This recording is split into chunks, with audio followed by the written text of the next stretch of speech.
इस बतख की बीवी के अंडे में से बच्चा निकलने वाला है। उनकी टेंशन में बतख ने जमीन को ओंडी कर दिया। तभी उस अंडे में हलचल होने लगती है और एक सफेद रंग का बच्चा निकलता है। मैं बाबा टिल्लू, टिल्लू नाम मेरा बाबा। हेलो बाबा। चोर है, बहन का लोड़ा है। अरे साला। फिर बतख को लगता है कि उसकी बीवी कहीं मुंह काला करवा कर आई है। ये क्या तमाशा लगा रखा है तूने? मैंने कुछ नहीं किया। अरे तेरी माँ का फट जाएगा। तू मुझे गलत मत बोल। पैसा कहाँ है मेरा? अरे बतख की बीवी बतख को एक छांटा मारती है और दोनों में भारी भरकम झगड़ा हो जाता है और दोनों एक दूसरे से कुछ ज्यादा ही नाराज हो जाते हैं। बड़वा। और बतखी अपने बच्चों को लेकर चली जाती है, लेकिन बेचारा सफेद बच्चा अकेला रह जाता है। तो ये भाग कर जाता है और बतखी के पास चला जाता है। चल चल चल चल। माँ मैं आ गया माँ, सुनो तो माँ मैं आ गया माँ। चोर है, बहन का लोड़ा है। अरे नहीं भाई, तेरी बहन का।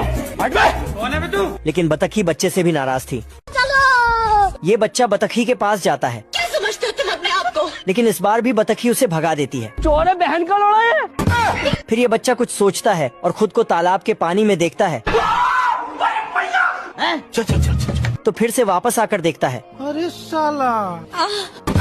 और फिर नॉर्मल बच्चों को देखता है, लेकिन साला मेल नहीं खा रहा था तो दुखी होकर वहाँ से चला जाता है। मैं मरी जाऊंगा भगवान। तभी उसे पीछे से आवाज आती है, हम्बा हम्बा रम्बा रम्बा कम्बा कम्बा। चलो। तो वो उनके पास चला जाता है और उनके साथ खेलने लगता है। फिर उन बच्चों की माँ खाना लेकर आती है तो खाने को सफेद बच्चा खा जाता है। तेरी बहन का। फिर चिड़िया उसे भगा भगा कर मारती है और वहाँ से भगा देती है। फिर ये सफेद बच्चा हड़बड़ी में तालाब कूद जाता है और एक खिलौने से टकरा। चक्री घुमाई। ये सफेद बतख का बच्चा इस खिलौने को ही अपनी माँ समझकर उसके साथ खेलने कूदने लगता है और जैसे ही ये खिलौने की नाक से छलांग लगाता है तो वो ऊपर नीचे होने लगती है और उसकी नाक बच्चे को लग जाती है तो बच्चा वहाँ से भी भाग जाता है और सोचने लगता है कि इस दुनिया में उसका कोई नहीं है। मैं मरी जाऊंगा भगवान। और बहुत उदास हो जाता है।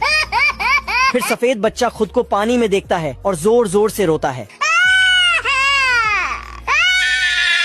रोने की आवाज सुनकर वहाँ एक हंस अपने बच्चों के साथ आती है और हंस के बच्चे सफेद बच्चे को अपना भाई मान लेते हैं, लेकिन उसे विश्वास नहीं होता तो बच्चे फिर उसे भाई बोलते हैं। तो फिर सफेद बच्चा उन बच्चों के साथ खेलने कूदने लग जाता है। मौसम तो ऐसा लग रहा है दिल गार्डन गार्डन हो रहा है, बहुत मजा आ रहा है यहाँ पे। फिर हंस अपने बच्चों को बुलाती है। हाँ मेरा बेटा आ गया मेरा बेटा, आजा आजा बेटे। सुनो तो माँ। तो फिर सफेद बच्चा दुखी हो जाता है। फिर हंस भी सफेद बच्चे को अपना बेटा मान लेती है। अरे बच्चा है मेरा घुंगरू बाबू।